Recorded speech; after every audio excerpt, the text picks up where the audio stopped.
Welcome back guys. आज मैं discuss करूंगा बायोलॉजिकल क्लासिफिकेशन। क्या बायोलॉजिकल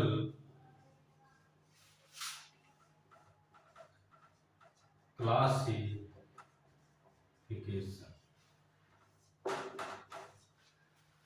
तो मैं प्रीवियस लेक्चर में ऑलरेडी अब डिस्कस कर चुका हूं कि एस्टिमेट रेंजिंग जो है अर्थ पे, जो एस्टिमेट रेंजिंग है स्पीसीज का वो 3 मिलियन टू 100 मिलियन है, जिसमें से आइडेंटिफाई किए जा चुके हैं 1.7 टू 1.8 मिलियन। तो इतने ब्रॉड लेवल के जो हमारी स्पीसीज हैं, इनको स्टडी करना, इनको आइडेंटिफाई करना, उनको सेपरेट करना तो इतना इजी नहीं है। तो उसके लिए क्या है, तो उसको इजी बनाने के लिए फिर क्या आया, बायोलॉजिकल क्लासिफिकेशन। तो बायोलॉजिकल क्लासिफिकेशन क्या है? They are identifying distinction among organisms and placing them into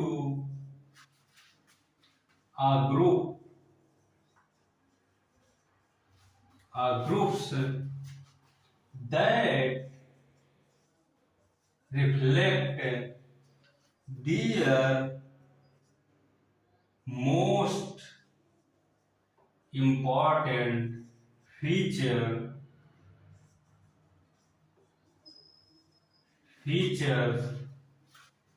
and relationships। तो बायोलॉजिकल क्लासिफिकेशन ये है कि लिविंग जो स्पीसीज है उनको आपस में डिस्टिंग करता है,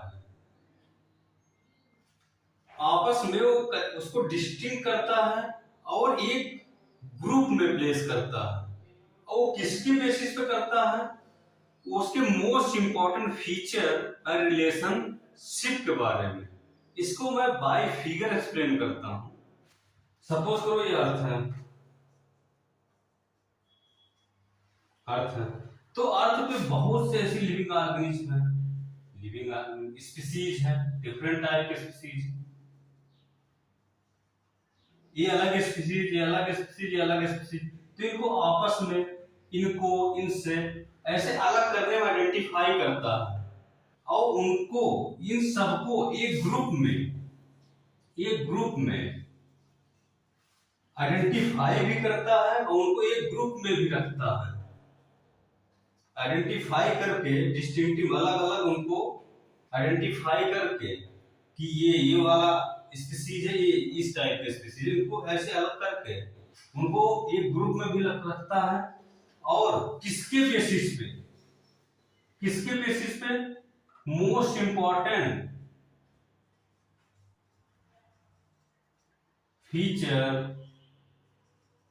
features and relationship. I hope आप बायोलॉजिकल क्लासिफिकेशन क्या है ये समझ गए होंगे। अब मैं डिस्कस करता हूं need and purpose of classification.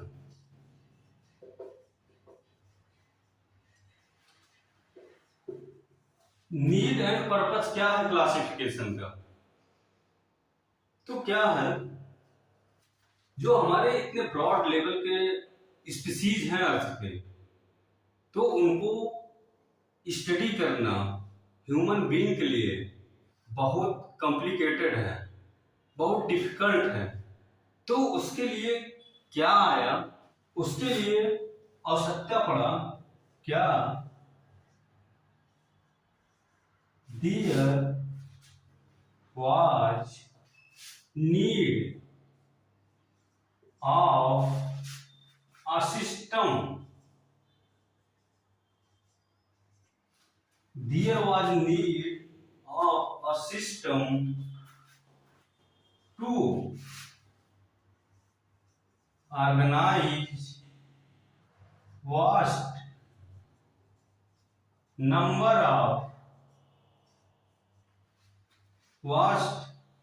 of known organism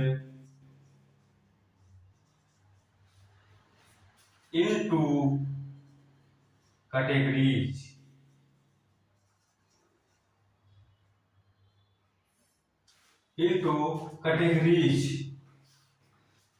तो किस चीज का आवश्यकता पड़ा? जब इतना ब्रॉड लेवल का स्पीसीज है अर्थ पे, तो उसको एक सिस्टम की आवश्यकता पड़ा। किस चीज का? एक सिस्टम का आवश्यकता पड़ा। तो नॉन स्पीसीज को ऑर्गेनाइज करने के लिए एक सिस्टम की आवश्यकता पड़ा। मैं इसको विद फिगर एक्सप्लेन करता हूं। तो इतने ब्रॉड लेवल के स्पीसीज हैं सब अर्थ पे, लिविंग स्पीसीज।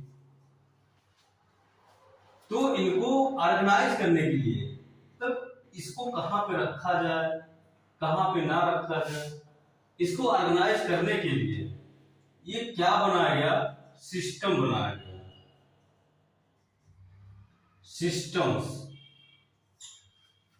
तो इस सिस्टम की आवश्यकता पड़ा इसको ऑर्गेनाइज करने के लिए, कैटेगरी में रखने के लिए। तो किस चीज की आवश्यकता पड़ा? एक सिस्टम की आवश्यकता पड़ा। अब वहीं से आता सिस्टम से सिस्टमैटिक्स क्या होता है। ये जो सिस्टमैटिक क्या है, ये लैटिनाइज Greek word of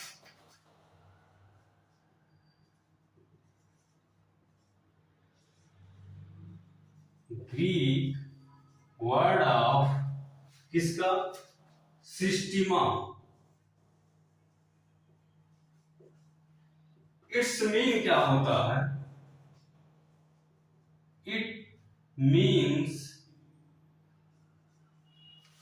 its mean क्या होता? Systems of classification.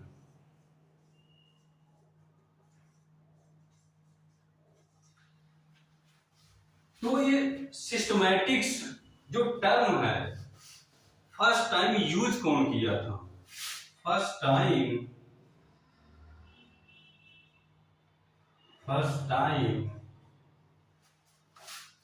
Systematics term used by, तो एक साइंटिस्ट थे जिनका नाम था कैरोलस लीनियस। किसने यूज किया सबसे पहले systematic term? Carolus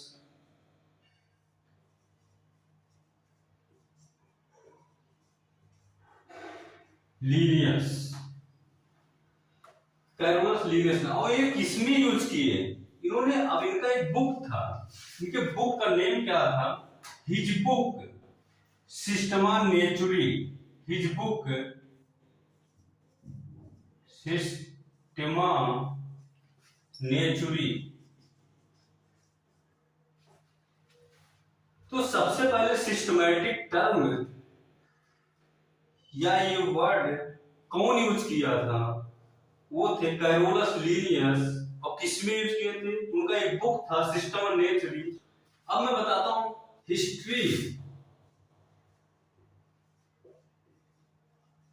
history and development of systematics. Systematic का हिस्ट्री एंड डेवलपमेंट क्या है? बिगिनिंग में ह्यूमन सिविलाइजेशन बिगिनिंग से ही उसको स्टडी करने के लिए या और अदर पर्पज के लिए, अपनी यूज करने के लिए, तो इस स्पीसीज को, जितने अर्थ के स्पीसीज है, जो उनको प्लांट या एनिमल स्पीसीज मिलते गए, वो अपने अकॉर्डिंग उसको कैटेगराइज करते गए। सिस्टमैटिक्स का जो फर्स्ट क्लू मिलता है, फर्स्ट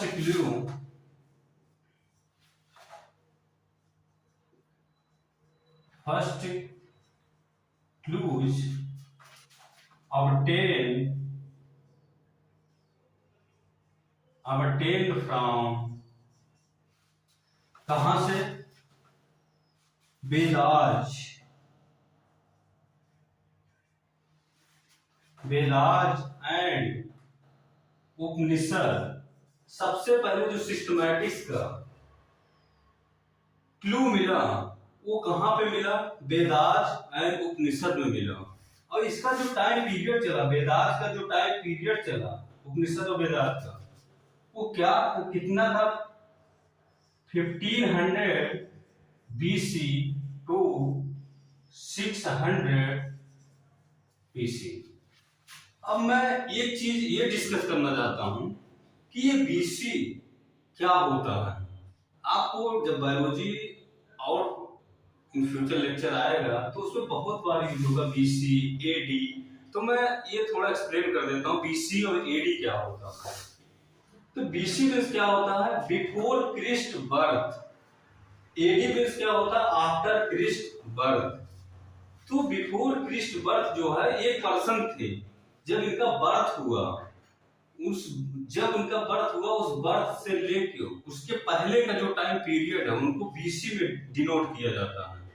अब इनका जब बर्थ हुआ तो उनके बर्थ के बाद का जो टाइम पीरियड है उसको AD में डिनोट किया जाता है।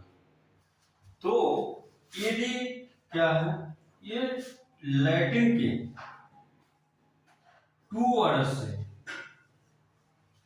कंबाइन होके बना है। कौन सा? एनो और सेकंड डोमनी। लैटिन के 2 वर्ड से कंबाइन होके ये बना है, एनो एंड डोमनी। तो सपोज करो ये मैं जो बताया था 1500 BC टू 600 BC, तो इनका बर्थ हुआ, सपोज करो जब भी बर्थ हुआ उस बर्थ से लेके जो ये टाइम पीरियड आया पहले को BC में डिनोट किया गया। और ये ईयर मतलब वो जब बर्थ हुआ उनका इतने ईयर पहले उसको BC में डिनोट किया जाता है। ऐसे AD भी है। आई होप आप BC AD समझ गए होंगे। फिर इस हिस्ट्री में जो history and development of systematics है, इनमें जो क्लू मिला वो वेदाज एंड उपनिषद से मिला। सबसे पहले क्लू जो मिला, तो उसके बाद 600 BC में सुश्रुत संहिता, सुश्रुत एक साइंटिस्ट है, वो सुश्रुत संहिता उनका बुक था। उन्होंने भी कुछ सिस्टमैटिक्स के बारे में उन्होंने भी कुछ क्लू दिया। उसके बाद आए अरस्तु, कुछ BC में अरस्तु आए, उन्होंने भी सिस्टमैटिक्स के बारे में कुछ ओवरव्यू दिया। फिर जॉन रे आए, ऐसे कर करके बहुत से साइंटिस्ट आए जो सिस्टमैटिक्स के बारे में ओवरव्यू दिए। ओके, आई होप आप ये समझ गए होंगे history and development of systematics. अब मैं बात करता हूं इसेंशियल ऑफ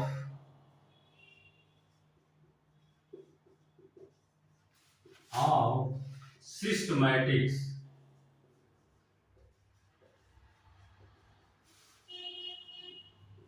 सिस्टमैटिक्स के लिए क्या क्या चीजें इसेंशियल है? फर्स्ट क्या है? आइडेंटिफिकेशन। सेकेंड क्या है? नोमेनक्लेचर। थर्ड क्या है? क्लासिफिकेशन। फोर्थ एंड लास्ट क्या है? टैक्सोनॉमी। तो कोई स्पीसीज या लिविंग ऑर्गेनिज्म हो उसको सिस्टमैटिकली होता नहीं, कोई चीज अगर आप ऑर्गेनाइज कर रहे हो तो उसके लिए एक सिस्टम बनाते हैं कि सिस्टमैटिकली चलना है, ये स्टेप करना है, ये करने के बाद ये करना सिस्टमैटिकली। तो वही समझो सिस्टमैटिक्स। तो उसके लिए क्या क्या चीजें पॉइंट इसेंशियल है?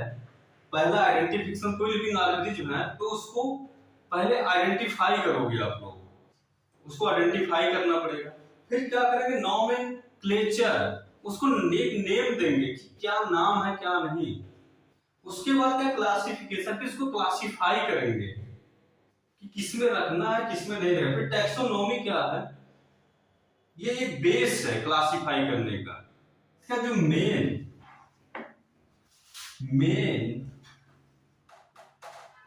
एसेंशियल पॉइंट्स है वो 3।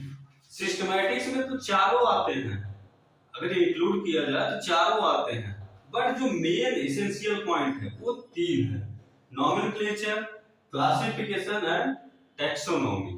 अब मैं नेक्स्ट लेक्चर जो मेरा आएगा उसमें मैं 1 बाय 1 डिस्कस करूंगा कि नॉमेनक्लेचर क्या होता है, क्लासिफिकेशन क्या होता है, कैसे होता है, टैक्सोनॉमी क्या होता है, कैसे होता है। तो आई होप गाइस आप बायोलॉजिकल क्लासिफिकेशन का सिस्टमैटिक समझ गए होंगे। Thank you so much for watching this video. जय हिंद।